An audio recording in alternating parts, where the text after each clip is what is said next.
হযরত সুলাইমান আলাইহিস সালাম বিলকিসকে বলেছিল, বিলকিস আমার রাজ্যে সূর্য উঠে আমার রাজ্যে সূর্য ডুবে, এখানে দ্বিতীয় কোনো রাজা বা রানী চলবে না। তুমি শুনেছি ইয়েমেনের সাবা এলাকার নাকি রানী দাবি করো নিজেকে। হ্যাঁ, অসম্ভব কথা। আল্লাহ তাআলা আলাইয়া ওয়া তুনি মুসলিমিন, অহংকার দেখাবে না বেটি, স্যালেন্ডার করে সুলাইমানের দরবারে হাজির হয়ে যাও। চিঠি পাওয়া মাত্রই বিলকিস রওনা করছে। প্রথম 3 বাহিনী পাঠাইছে, কাজ হয় নাই, শেষে নিজেই রওনা করছে। সুলাইমান আলাইহিস সালাম হুদহুদ পাখিরে বলে, কোরআনের 20 পারার মধ্যে সূরা নমলে ঘটনা আছে, বলার সময় নাই, ওখান থেকে একটু অনুবাদ করে বলতেছি। সুলাইমান আলাইহিস সালাম হুদহুদ পাখিকে বললেন, আমি যে চিঠি পাঠাইলাম বিলকিস তো আসলো না। হুদহুদ পাখি বলে, স্যার ম্যাডাম আসতেছি, অলরেডি কাছাকাছি চলে আসছে, কত সময় লাগবে? অল্প সময়ের ভিতরে ম্যাডাম পৌঁছে যাবে। সুলাইমান আলাইহিস সালাম তখন জিন পরিদেরকে ডাকলেন, মন্ত্রী পরিষদ, এদিকে জিন মন্ত্রীরা বসছে, এদিক দিয়ে মানব মন্ত্রীরা বসছে। সুলাইমান আলাইহিস সালাম বললেন, তোমাদের মধ্যে কে আছো? বিলকিস আমার দরবারে পৌঁছাইতে ধরো 20 মিনিট সময় লাগবে। এর আগেই বিলকিস এখান থেকে 1500 কিলোমিটার দূরে 7তলা ভবনটা তালা মেরে রেখে এসেছে। তার ভবন মাটির থেকে উপরিয়ে, এই ফাইলিং করা ভবন সেখান থেকে এনে বিলকিসের আগে আমার দরবারে পৌঁছিয়ে দিবে। কে আছো? দাঁড়াও, যেরকম আল্লাহু আকবার। ক্বালা ইফরিতুম মিনাল জিন্নে, আল্লাহ বলেন ক্বালা ইফরিতুম মিনাল জিন্নে, জিনের মাঝে এক শক্তিশালী জিন, তার নাম হলো ইফরিত। কি নাম? তার বয়স তাফসীরে লেখে 2500 বছর, যেরকম সুবহানাল্লাহ। এই 2500 বছরের এই বুড়া ইফরিত জিন সে দাঁড়ায় বলতেছে, আনা আতিকা বিহি ক্বাবলা আন তাকুমা মিন মাকামিকা। ওগো আল্লাহর পয়গম্বর সুলাইমান, আমি বিলকিসের সিংহাসন আপনার দরবারে এনে দিতে পারবো। আপনি এখানে সভাপতির আসন অলঙ্কিত করেছেন, এখান থেকে দাঁড়াইতে যে সময় লাগবে এর আগে তার সিংহাসন হাজির করে দেব। তার মানে কতক্ষণ? কয় ধরেন না 2-5 মিনিট লাগবে, আমি বিলকিসের সিংহাসনটা 1500 মাইল দূর থেকে এখানে এনে দেব। সুলাইমান আলাইহিস সালাম বললেন, হবে না, 10-5 মিনিট আনলে হবে না, 10-5 সেকেন্ডের ভিতর আনতে হবে। আল্লাহু আকবার। কে পারবা? জিনেরা বলে, আমাদের দ্বারা সম্ভব নয়। 1500 মাইল দূর থেকে 7তলা একটা ভবন মাটির নিচ থেকে উপরে নিয়ে আসা 5-10 মিনিটে হবে না, তাহলে এর কম সময় আমাদের দ্বারা সম্ভব না। সুলাইমান কয়, তোমরা বাইরটাও সরো, ইনসান দাঁড়াও, ইনসান হলো সৃষ্টির সেরা। মাইয়াতিনি, কে পারবা বিলকিসের সিংহাসন আমার দরবারে আনতে? কে পারবা? হযরত সুলাইমান আলাইহিস সালামের আপন খালতো ভাই কোরআনের আলেম ছিলেন। কি ছিলেন? উনি আলেম ছিলেন, তাওরাতের আলেম ছিলেন। কোরআন তো তখন ছিল না, তাওরাতের আলেম ছিলেন। হযরত সুলাইমান আলাইহিস সালামের আপন খালতো ভাই, আল্লাহু আকবার, হযরতে আসিফ ইবনে বারখিয়া। ওনার নাম কি? হযরতে আসিফ ইবনে বারখিয়া সুলাইমান নবীর আপন খালাতো ভাই ছিলেন। বাম পাশে বসা, ডাক দেয়া, কো ভাইয়া আমাকে অর্ডার দেন, বিলকিসের সিংহাসন ওই ইয়েমেনের সাবা অঞ্চল থেকে জর্ডানের আম্মানে এনে পৌঁছে দিব। 1600 কিলোমিটার পথ, সময় লাগবে চোখের পুতলি বাড়ি দিতে যে সময় লাগে তার আগেই আমি হাজির করে দেব। ক্বালা আল্লাযী ইনদাহু ইলমুম মিনাল কিতাব, ক্বালা আল্লাযী ইনদাহু ইলমুম মিনাল কিতাব। আল্লাহ বলেন, ওই লোকটা বলল যে লোকটার কাছে কিতাবের এলেম ছিল, কিতাব মানে তাওরাত, তাওরাতের এলেম ছিল, ওই লোকটা দাঁড়াইছে। উনি হযরতে আসিফ ইবনে বারখিয়া, সুলাইমান আলাইহিস সালামের আপন খালতো ভাই। সে এলেমের পাওয়ার দিয়ে বলছে, আল্লাহ তাকে ইলমে লাদুনি দান করছিল, আল্লাহ তাআলা তাকে ইলমে লাদুনি দান করছিল, ইসমে আজম জানতো। যেরকম সুবহানাল্লাহ। সে ডাক দিয়া বলতেছে, আনা আতিকা বিহি ক্বাবলা আইয়ারতাদ্দা আলাইকা তরফুকা। ওগো আল্লাহর পয়গম্বর সুলাইমান, তামাম দুনিয়ার বাদশাহ, আমি আপনার খালতো ভাই, আমার নাম আসিফ ইবনে বারখিয়া, নিশ্চয় আপনি আমাকে চিনেন। আমি বিলকিসের সিংহাসন সেই ইয়েমেনের সাবা থেকে জর্ডানের আম্মানে 1600 কিলোমিটার পথ পার করতে আমার সময় লাগবে। আপনি চোখ বন্ধ করে চোখটা খুলতে যত সময় লাগবে তার আগে হাজির করে দেব। সুলাইমানকে আমি বুঝলাম না, বুঝা লাগতো না, আপনি চোখ বন্ধ করেন। পয়গম্বর চোখ বন্ধ করছেন, চোখ বন্ধ করছি, খোলেন, খুলছি, ওই দেখেন সিংহাসন। চোখটা বন্ধ করে শুধু খুলছে, সাথে সাথে বিলকিসের সিংহাসন হাজির। যেরকম আল্লাহু আকবার। رزينا قسمة الجبار فينا لنا علم وللأعداء مال فإن الماء لا يفنى عن قريب وإن العلم يبقى لا يزال لقد زان البلاد ومن عليها إمام المسلمين أبو حنيفة فما في المشرقين له نذير ولا في المغربين ولا بكوفة मेरे भाई दोस्त बुजुर्ग বাইতুল্লাহর ইমাম 13 জন ইমাম কাবা শরীফের কয়জন ইমাম 13 জন ইমামের মধ্যে 1 নম্বর ইমাম এবং সৌদি গভর্নমেন্টের ধর্মমন্ত্রী ওনার নাম হলো শেখ আব্দুর রহমান আস-সোদাইস ওই যে চিকন কণ্ঠে পড়ায় চিনেন ওনাকে যদি আপ ডাউন বিমান ভাড়া দিয়ে আইনিয়া 18 তারা গার্মেন্টসের মালিক আপনি আইনিয়া বলছেন যে আমার জানাজা উনি যেন পড়ায় তারপরও আপনার গুনাহ মাফের গ্যারান্টি নাই কাবার ইমাম আসছে কিন্তু আপনার সন্তান যদি বলে কাতার সোজা করেন এটা আমার বাবার লাশ বাবার উপরে কার কষ্ট থাকলে আল্লাহর হস্তে মাফ করে দিন পাওনা থাকলে আমারে বইলেন চেষ্টা করব দিয়ে দেওয়ার কাতার সোজা করেন আল্লাহু আকবার আল্লাহু আকবার আল্লাহু আকবার আল্লাহু আকবার আসসালামু আলাইকুম রাহমাতুল্লাহ আসসালামু আলাইকুম রাহমাতুল্লাহ আল্লাহর হাবিব বলেন আল্লাহ বলবে আর কান্দিস না তোর বাবার লাশ মাটির উপরে থাকতে আমি আল্লাহ তোর বাবার জিন্দেগির গুনাহ মাফ করে দিলাম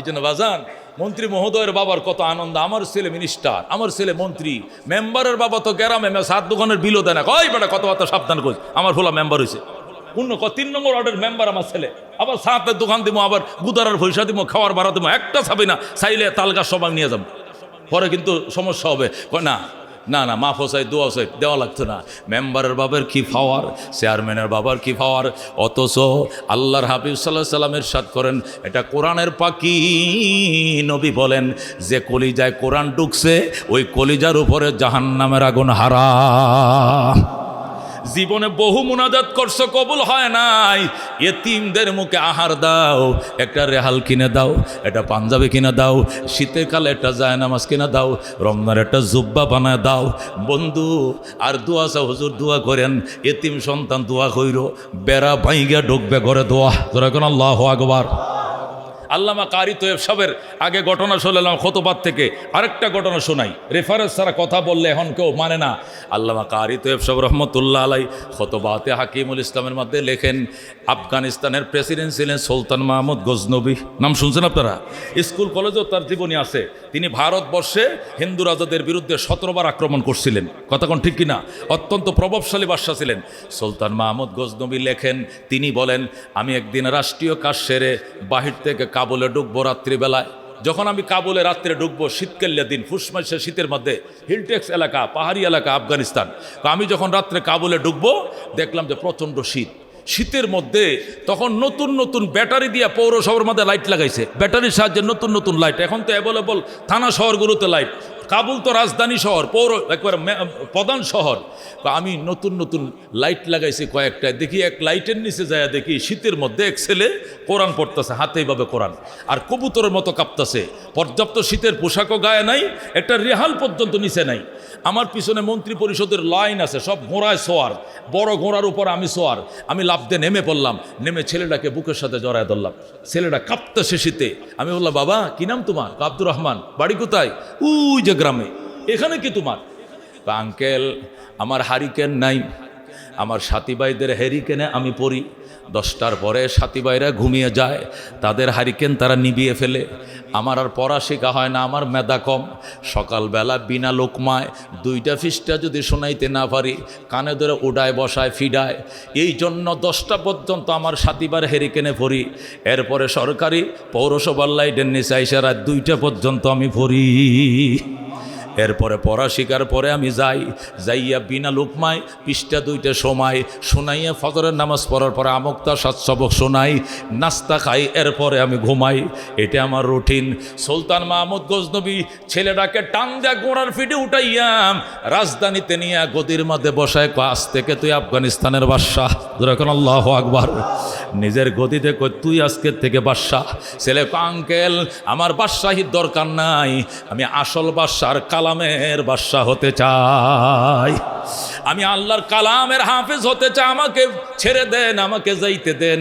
সুলতান মাহমুদ গজনবী খাতা লইছে, কলম লইছে, লয়ে কয় বাজান বলো হারিকেন কিনলে কয় টাকা লাগে? আগের দিনের ঘটনা, কয় 2 টাকা। 1 মাসে কেরাসিন কত, কয় টাকা? আরও 2 টাকা।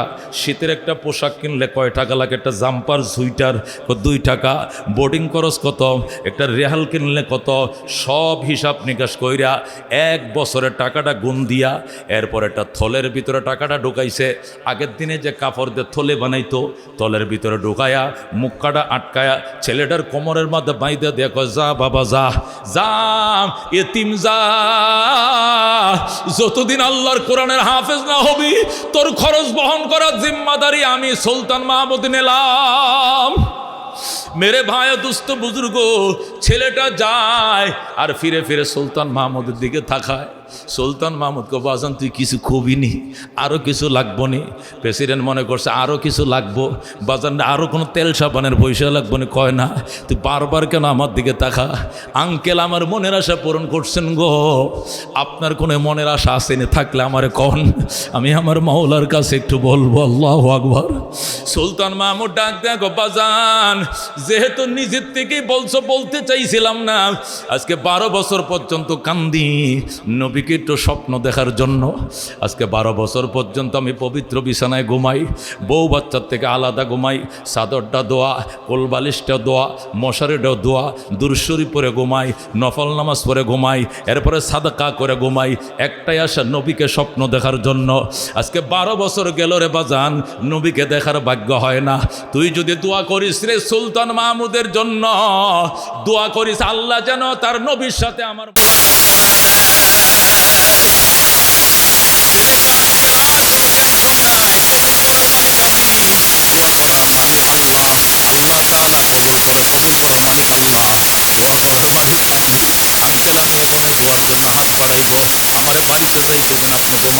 সুলতান মাহমুদ ঘুমায় পড়ছে। ছেলেটা বাড়িতে গেছে, অজু বানায়া কোমর থেকে টাকার থলিটা খুইলা অজু বানায়া ছেলেটা 2 হাত তুলে আল্লাহ,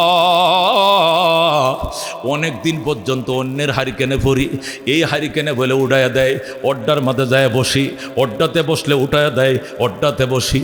কত দুয়ার থেকে যে আমারে উঠায়া দিল, কত ধনী মানুষের ছেলে আমারে তাড়ায় দিল, আমার বাবা নাই, আমার মা নাই। সুলতান মাহমুদ আমার বাবার ভূমিকা পালন করছে। আল্লাহ সে আমার মনের আশা পূরণ করলো, তুমিও তার 12 বছরের মনের আশা পূরণ করে দাও। সুলতান মাহমুদ যখন আল্লাহ ঘুমাইতেছিল, ছেলেটা দোয়া করতেছে। সুলতান মাহমুদ ঘুমের ঘরে দেখে রহমতুল্লিল আলামিন সামনে দাঁড়ায় রইছে। আল্লাহর হাবিব সামনে। সুলতান মাহমুদ গজনবী সালাম জানা, আসসালাতু ওয়াসসালামু আলাইকা রাসূলুল্লাহ, আসসালাতু ওয়াসসালামু আলাইকা হাবিবাল্লাহ। ওগো রহমাতুল্লিল আলামিন, আমি 12 বছর পর্যন্ত কান্দি আপনাকে এক নজর দেখার জন্য, এতদিন দেখা দিলেন না, আজকে কি মনে করে দেখা দিছেন? আল্লাহ নবী মুস্কি মুস্কি হাসে, কোনো উত্তর দেয় না। বলা যাবে না এমনি দেখা দিছি। এমনি কেন? তাহলে এতদিন দেখা দেন নাই কেন? এমনি দেখা দেই নাই। আজকে কেন দিলেন? কই এমনি দিছি। কই এমনি না, কোনো কারণ তো থাকতেই পারে। বলা যাবে না। ঠিক আছে, যদি না বলেন তা না বলেন, আশা তো পূরণ হয়ে গেছে। হুজুর আরেকটা আশা পূরণ করে দিয়া যান। নবী কই কি আশা? এই পৃথিবীতে শ্রেষ্ঠ মানুষ পাইলাম না, ভালো মানুষ পাইলাম না।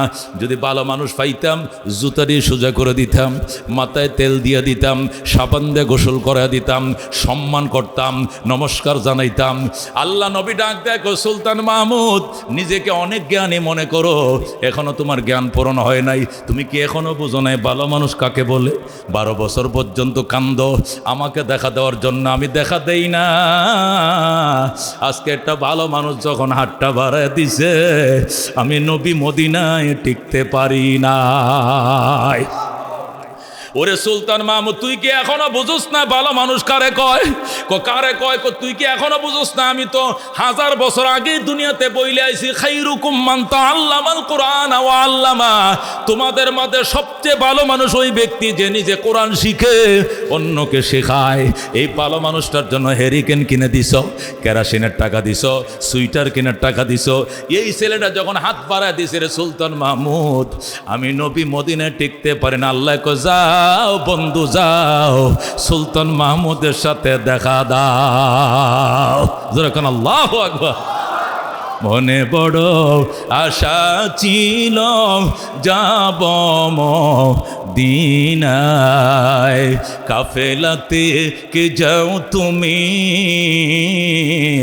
কে যাও বে তোরি, ও ভাই সঙ্গে নিয়ে যাইও মোরে খানি কৃপা করি। সঙ্গে যদি না লাও মোরে গিয়ে মদিনায়, এই গরিবের সালাম দিও মদিনার বাদশাহ। আল্লাহু আকবার।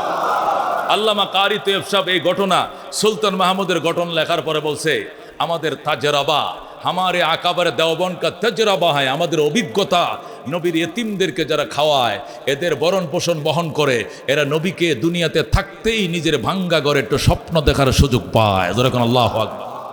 আজকের থেকে 27 বছর আগে, কয় বছর আগে আমি পড়াই হলো জামিয়া কারিমিয়া, মানে একরামুন্নেসা কলেজটার সাথেই, মোল্লা টাওয়ারের পিছনে। মোল্লা টাওয়ারের 9 তলা, আমাদের মাদ্রাসা 9 তলা, জামিয়া কারিমিয়া একটা মাদ্রাসা। কমিশনার লিয়াকত ভাই তারাই জায়গা দিছে, আক্কেল আলী ভাই, লিয়াকত আলী ভাই। আক্কেল আলী হলো বিএমপির কমিশনার, লিয়াকত ভাই আওয়ামী লীগের, তারা আপন ভাই। যে দলে ক্ষমতা যায় তারা এক ভাই কমিশনার থাকে, কথা কোন ঠিকই না? আল্লাহু আকবার। তো ওই মাদ্রাসা আমি 27 বছর। এই ঘটনা যেদিন পড়ছি সেদিন থেকে আমার বোর্ডিং থেকে একটু খাবার দেয়, এই খাবার আমি আর খাই না। না খাইয়া একটা এতিম ছেলেকে আমার খাবারটা খাওয়াই, আর আমি বাসায় পাক করে খাই। আমার ওয়াইফ আছে যে বোর্ডিংয়ের খাবার খাবো না, আমারও তো দরকার। এক এতিমরে দেওয়া শুরু করলাম, মাশাআল্লাহ। 6 মাস গেছে, কয় মাস? 6 মাস। আমার নিয়ত একটাই যে পয়গম্বরকে স্বপ্ন দেখব, যেহেতু এক জ্বলন্ত ঘটনার সাক্ষী আল্লামা কারি তৈয়ব সাহেব, তিনি লেখছেন, দেখি না পরীক্ষা করে। আল্লাহ নবী বলছেন, যে আমাকে দেখেছে সে আমাকেই দেখেছে, শয়তান আমার আকৃতি নকল করতে পারে না। কথা কোন ঠিক না? 6 মাস পরে আমি দেখি, আমি একটা হিলটেক্স এলাকা, একটা পাহাড়ি এলাকায়, পাহাড়ি ওই এলাকার মাটি লাল, ঢালের পাহাড়ের ঢালের মধ্যে গমক্ষেত, অনেক গমক্ষেত, গম পাইকে রয়েছে। বাতাসে কিছু গম জমিনে পড়ে গেছে, কিছু গম ধারায় আছে, কিছু মাটিতে পড়ে গেছে। আমি কেন যেন সেখানে গেলাম, হঠাৎ করে যায় দেখি গম ক্ষেতের ফাঁকে ফাঁকে মানুষের গোল মিটিং, কিছু আল্লাহর ওলিরা এখানে, কিছু আল্লাহর ওলি এখানে, কিছু আল্লাহ ওলি, দলে দলে লোক বসা। আমি উকিয়ে, এখানে কারাগো কয়, এখানে আব্দুল কাদের জিলানির বয়ান শুনতেছে লোকজন, এখানে কারাগো, এখানে খাজা মঈনুদ্দিন চিশতিতা বা ওনার মুরিদানরা বক্তরা বসে, ওখানে কারা, ওখানে আবু বকর আরো কিছু লোক লয়ে বসে রয়েছে। আমি বলতেছি, নবী কোন জায়গা? নবী দেখবেন ওইটা ওই দিকে যাইতে হইব। যেরকম আল্লাহু আকবার। আর একটু গেলাম, 2-3টে গম ক্ষেত পার হয়ে যায়, দেখি এক জায়গায় যায় দেখি মাথায় এখানে তাল্লা চোলা, এই পাশে চুল আছে, এখানে তাল্লা চুল নাই, এরকম দাড়িওয়ালা আল্লাহর হাবিবকে ঘেরাও দিয়ে হাজার হাজার সাহাবীরা বসে রয়েছে। আল্লাহু আকবার। আমার দিলে তৃপ্তি হলো, ইনি পয়গম্বর, আমার দিলে সাক্ষী দিল, দেখলাম। এরপরে আমার ঘুম ভেঙে গেল। যেরকম আল্লাহু আকবার। এই আজকে 27 বছর, আজও পর্যন্ত আমি বোর্ডিংয়ের খাবার আর খাই না। একটা হাফেজ হয়ে গেলে গা, পরে এইটার খাবারটা পরে আরেকটা নতুন দেই, এইটা লেখাপড়া শেষ হইলে পরে আরেকটার দেই। এইভাবে যতদিন আমার মাদ্রাসা দিবে এতদিন আমিও দিয়া যাবো। উদ্দেশ্য একটাই, মেরে ভাই ও দোস্ত বুজুর্গ, আল্লাহর হাবিব সাল্লাল্লাহু আলাইহি সাল্লামের একটু দিদার যদি দুনিয়াতে নসিব হয়, আল্লাহু আকবার। আল্লাহর হাবিবের দিদার স্বপ্ন যুগে বন্ধ হয় নাই, আল্লাহর বান্দারা দেখে। যেরকম আল্লাহু আকবার। আল্লাহ তার বান্দাদেরকে দেখায়। এই জন্য আল্লাহর হাবিবকে এক নজর দেখার স্বাদ কার কার আছে? একটু হাতটা বাড়াচ্ছে দেখে। আল্লাহ তুমি কবুল করো। যেরকম আমি আল্লাহ তাআলা কোরআনে ইরশাদ করেন, ইমানদার রে, ইমানের মর্যাদা, আত্মমর্যাদা বোধ কখনো হারিয়ে ফেলো না। তোমার মর্যাদা তুমি জানো না কি? তোমাকে যদি ছোট একটা জান্নাত দেওয়া হয়, এটি দুনিয়া সমান 10টা দুনিয়া বরাবর হবে। যারা ভিআইপি সিআইপি পাবে, এরা যে কত বড় জান্নাত পাবে, এর তো কোনো বলাই নাই। ওয়াল্লাযীনা উতুল ইলমা দারাজাত। আর সেই ইমানদারদের মধ্য হতে যাদেরকে আল্লাহ ইলম দিয়েছেন, এই কোরআনের ইলম যে সিনায় আল্লাহ যাদেরকে দান করেছেন, আল্লাহ বলেন দারাজাত, এদের মর্যাদা আমি অগণিত অসংখ্য গুণ আমি আল্লাহ বাড়ায় দিলাম। সুবহান। কি পরিমাণ মর্যাদা আল্লাহ বাড়াইছেন এটা বলেন নাই, তিনি অসংখ্য বলছেন। আল্লাহর মুখে অসংখ্য, আমার মুখে নয়, আল্লাহর মুখে অসংখ্য বলা হয়েছে। President, prime minister, normal minister, home minister, বিদেশি মিনিস্টার, মেয়র মহোদয়, উপজেলা চেয়ারম্যান, তালুকদার, শিকদার, খান, পাঠান, চৌধুরী, ব্যাপারী, বহু বংশগোত্রের মানুষ হতে পারেন, কিন্তু আল্লাহর কোরআনওয়ালাদের জুতার তলের দোলা বরাবর মর্যাদা আমাদের হয় নাই। বুঝেন? আল্লামা কারি তৈয়ব সাহেব রহমতুল্লাহ আলাইহি দেওবন্দ মাদ্রাসার 50 বছর প্রিন্সিপাল ছিলেন, পৃথিবী বিখ্যাত আলেম, যেরকম আল্লাহু আকবার। তিনি একটা বই লিখছেন, কিতাব লিখছেন, খুতবাতে হাকিমুল ইসলাম। সেখানে তিনি লিখেছেন, হারুন রশিদ যখন ইরাকের প্রেসিডেন্ট ছিলেন, তো ওনার দুইজন স্ত্রী, কয়জন স্ত্রী? একজনের নাম জেবুন নেসা, আরেকজনের নাম বিবি জুবাইদা। একজনের নাম কি? জুবাইদা, আরেকজনের নাম জেবুন নেসা। জুবাইদা ছিল দিনদার, ধার্মিক টাইপের, আর জেবুন নেসা ছিল এমনি জেনারেল শিক্ষিত, মানে জাগতিক টাইপের আর কি, ধর্মবস্তু কম। জুবাইদাকে নিয়ে হারুন হজ করতে গেছে। যাওয়ার পরে আরাফার ময়দানে হাজিদের পানির ক্রাইসিস দেখিয়া সেখানে বৈশা শপথ করে, স্বামী গো, আমি রানী হিসাবে আপনার রাজ্যের যে অংশটুকু পাই, এটা হেরেমে বৈশা আমাকে বলেন, আমি জেদ্দা নদীর থেকে পানির সাপ্লাই ব্যবস্থা করে হাজিদের পানির আপ্যায়নের ব্যবস্থা করবো। যেরকম সবাই এখানেই কথা দিতে হবে। হারুন সেখানে হেরেমে বৈশাই কথা দিছে, যাও এই অংশ তুমি পাও। আমি পুরা টাকা এবং আমার গহনা যাওয়ার সব বিক্রি করে হলেও সেই নহরে জুবাইদা এখনো আরাফায়, মিনায়, মুজদালিফা আছে। যারা প্রবীণ হাজি, হুজুর তো জানি, আপনারা দেখবেন ইতিহাস। আরেকজন ছিল জেবুন নেসা, সে জেনারেল শিক্ষিত, ধর্মকর্ম বুঝতো না বেশি। হারুন রশিদের বাসভবন বাগদাদে যে এলাকায়, বাসভবনের পাশেই আব্দুল্লাহ ইবনে মোবারক একজন বিখ্যাত আলেম ছিলেন পৃথিবীর, ইমাম আবু হানিফার ছাত্র ছিলেন। উনি একটা মাদ্রাসা করছে, প্রায় লক্ষাধিক ছেলে সেখানে লেখাপড়া করে। তখন তো বাগদাদ ছিল পৃথিবীর ইসলামী ইতিহাসের মেন শিক্ষা কেন্দ্র, মদিনার থেকেও বাগদাদের প্রভাব ছিল বেশি শিক্ষার ক্ষেত্রে। এমন মাদ্রাসা করছে আব্দুল্লাহ ইবনে মোবারক, ছাত্র লক্ষাধিক। এখন বিকাল বেলায় এই ছাত্রগুলো স্বাস্থ্য পরিচর্যার জন্য যে একটু বের হয়ে খেলবে দুলবে, এত বড় মাঠ মাদ্রাসায় নাই। আরেকদিন করছে কি, সিনিয়র যে ছাত্ররা একটা গ্রুপ বেঁধে হুজুরের কাছে যায়, বলতে, হুজুর, এই যে হারুন রশিদকে সরকারিভাবে যে পার্ক দেওয়া হয়েছে, সরকারি পার্ক না হলেও 50 বিঘা জমি নিয়ে হারুনের ছেলে মামুন এখানে খেলবে, এক বাপের এক ফোলা। এই মামুন এই 50 বিঘা জমির পার তার লাগে, আর ওরে তো দোতলার নিচে নামতে আমরা কোনোদিন দেখিও নাই। তার নিরাপত্তার জন্য সে এখানে সিভিলে নামেও না, খেলাও করে না। আমাদেরকে অনুমতি লইয়া দেন প্রেসিডেন্ট হারুন থেকে, আমরা বিকালবেলায় সব ছেলেরা প্রেসিডেন্ট পার্কে খেলতে যাবো। যেরকম সুবহানাল্লাহ। আব্দুল্লাহ ইবনে মুবারক, বাবা এটা কি হইবে? প্রেসিডেন্ট পার্ক সরকারি বরাদ্দ ওনার জন্য, এটা কি পাবলিক এনে ঢুকতে দিবে? বলেন না দেখি। হারুন রশিদের কাছে প্রস্তাব করার সাথে সাথে উনি বললেন, হ্যাঁ, কোরআনের পাখিরা খেলবে না তে খেলবে কে? আমার মামুনিয়ার জন্য এটা খালি রাখার কোনো প্রয়োজন নাই। আগামী কালকের থেকে মাদ্রাসা ছেলের আসর পরে ঢুকবে, মাগরিবের আজান দিলে আবার বের হয়ে যাবে। এরপরে আমার বিশেষ ফোর্স তালা মারবে, এর বিকালবেলা ওপেন থাকবে ছাত্রদের জন্য। যেরকম লক্ষাধিক ছাত্র বিকালবেলা হু করে যখন পার্কে ঢুকে পড়ছে, দোতলা দেয়া জানালা দেয়া দেখে, কিরি ফেরেশতা নামছে নাকি? কে? ওই যে জেবুন নেসা। সে দেখে এত ছাত্র, এরা কারা? নাকি ফেরেশতা নামছে, সাদা পায়জামা, সাদা পাঞ্জাবি, টুফি, দেখতে ফেরেশতাদের মতো দেখা যায়। লাখো লাখো, এক দুইশো তো নয়। হারুন রশিদকে যায়, হারুন এরা কারা? করা ওই যে হুজুর আছে না, বড় হুজুর আব্দুল্লাহ ইবনে মুবারক, ওনার মাদ্রাসার ছেলেরা। আসলে এত ছাত্র তো খেলাধুলার মতো এত জায়গাও নাই, আমার পাঠ তো খোলাই থাকে, মামুন তো আর নিচে নামে না, এর জন্য বিশাল বরাদ্দ খালি রাখার দরকার। কোরআনের পাখিরা খেলো, একটু সোয়াব হইলেও তো পরকালে পাবো। যেরকম সুবহানাল্লাহ। জেবুন নেসা কয়টা হয় না, এটা আমাদের নিরাপত্তার জন্য বড় ঝুঁকি। তুমি নির্দেশ জারি করো, আগামীকালকের থেকে আর এখানে ছেলেরা আসবে না, একদিনের জন্যই, আর আগামীকাল থেকে আবার আগের মতোই বন্ধ হয়ে যাবে। হারুন রশিদকে তুমি পারলে বলো, আমার দ্বারা সম্ভব না। আল্লাহু আকবার। তোমার দ্বারা সম্ভব না মানে? তুমি প্রেসিডেন্ট, তুমি অর্ডার দিছো, অর্ডার আবার মওকুফ করবা। অর্ডার উঠরু করবা, সমস্যা কি? কয় সবার বেলায় অর্ডার তো সমান হয় না, আলেম ওলামাদের ব্যাপারে যে অর্ডার মুখতে বের হয়ে গেছে এটা আমার উঠরু করার আমার পাওয়ারের মধ্যে পড়ে না। যেরকম আল্লাহু আকবার। এটা আমার জীবন বড়, ওরা এখানে খেলবে, বিকালবেলা আসবে, ওরা খেলে চলে গেলে আবার পার্ক বন্ধ করে দেওয়া হবে। আল্লাহু আকবার। যে বন্যেছে তোমার পাওয়ারের মধ্যে পড়ে না, তার মানে কি তোমার পাওয়ার নেই? ওদেরকে এই যে প্রজ্ঞাপন দিয়ে আবার বন্ধ করে দেওয়ার পাওয়ার নেই? কয় না, আমার এই পাওয়ারই নেই। আলেম ওলামাদের উপরে পাওয়ার খাটাবো আমি, এটা কি করে সম্ভব? যে বন্যেছে তাহলে তোমার ক্ষমতা বেশি না, ওই যে মৌলবী আব্দুল্লাহ ইবনে মুবারকের ক্ষমতা বেশি? আমি একটু জানতে চাই। হারুন রশিদ ডাক দেখো, যে বন্যেছা জ্ঞানী মেয়ে মনে করেই, শিক্ষিতা মেয়ে মনে করেই তোমাকে বিয়ে করেছিলাম। আমি জানতাম না তোমার ভিতরে জ্ঞান বলতে কিছু নাই। তুমি কার সঙ্গে কাকে তুলনা করো? যে বন্যেছা আমার মতো লক্ষ লক্ষ হারুন রশিদকে যদি এক পাল্লায় উঠাও, আর ওই কোরআনের পাখিদের জুতার তলের বালুগুলো এক পাল্লায় উঠাও, এদের পদধূলির ওজন আল্লাহর দরবারে বেশি হবে। অবাক হয়েছে যে বন্যেছে, এটা কি করে কও তুমি? কি বল, আমি কিছু বুঝতে পারতেছি না। হারুন, তোমার মাথা কি নষ্ট হয়ে গেছে? মাথা ঠান্ডা আছে, খুব ভালো আছে। তুমি কি বলতে চাচ্ছ? লক্ষ লক্ষ হারুন রশিদ এক পাল্লায় উঠাইলেও এক আব্দুল্লাহ ইবনে মুবারকের পায়ের জুতার তলার বরাবর মর্যাদা আমার নাই। আমি আবার কেমনে বাধা দিব যে আগামীকাল থেকে এখানে আসা যাবে না? যে বন্যেছা অবাক কণ্ঠে তাকাই রইল হারুনের সাথে। হারুন, আমাকে দলিল দিয়া বুঝাও। দলিল দিয়ে বুঝাইতে হবে যে মৌলবীদের এত দাম। হারুন রশিদ ডাক দেখো, যে বন্যেছা আমি হারুন রশিদ, ইরাকের প্রেসিডেন্ট।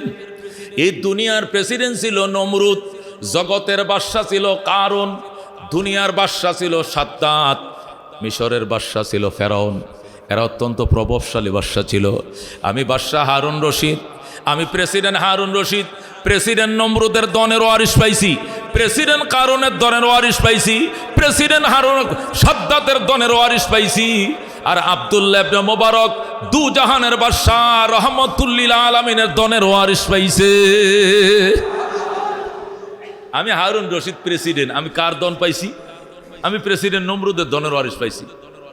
এই হামিদ সাহেব যে প্রেসিডেন্টে বসতো, যে গণভবনে, এটা ওয়ারিশ সূত্রে কে বসে? এখন চুপ্পু সাহেব বসে। আবার প্রজাতন্ত্র চেঞ্জ হলে গতিতে এখানে কে বসবে? ওয়ারিশ সূত্রে আরেকজন গণভবন, একের পর চেঞ্জ হতে থাকবে। ইউপি অফিস তো একটাই বানায়, এক ইউনিয়নে ইউপি অফিস কটা? একটা। চেয়ারম্যান চেঞ্জ হয়, উত্তরাধিকার সূত্রে পরের জন এসে আগের জোটে বসে, ঠিক কিনা? হারুন রশিদ ডাক দেখো, যে বন্যেছা শোনো, আমি হারুন রশিদ, এই দুনিয়ার বাদশা ছিল নমরুদ, কারুন, সাদ্দাত, ফেরাউন। আমি হারুন রশিদ প্রেসিডেন্ট নমরুদের দনের ওয়ারিশ পাইছি, সাদ্দাতের দনের ওয়ারিশ পাইছি, প্রেসিডেন্ট কারুনের দনের ওয়ারিশ পাইছি। আর এই যে আব্দুল্লাহ ইবনে মুবারক মৌলবী, এ দু জাহানের বাদশা রহমতুল্লিল আলামিনের দনের ওয়ারিশ পাইছে।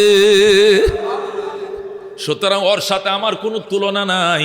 আগামীকাল থেকে এরাই খেলবে, অন্য কাউকে খেলতে দেওয়া যাবে না। যে বন্যেছা বলে খেললে সবার জন্য ওপেন করে দাও, শুধু মৌলবীদের জন্য কেন? হারুন রশিদ ডাক দেখো, যে বন্যেছা হাসরের ময়দানে আল্লাহ যদি বলেন, হারুন রশিদ প্রভাবশালী বাদশা ছিল দুনিয়াতে, জান্নাতের প্রভাবের জন্য তুমি কি আনছ?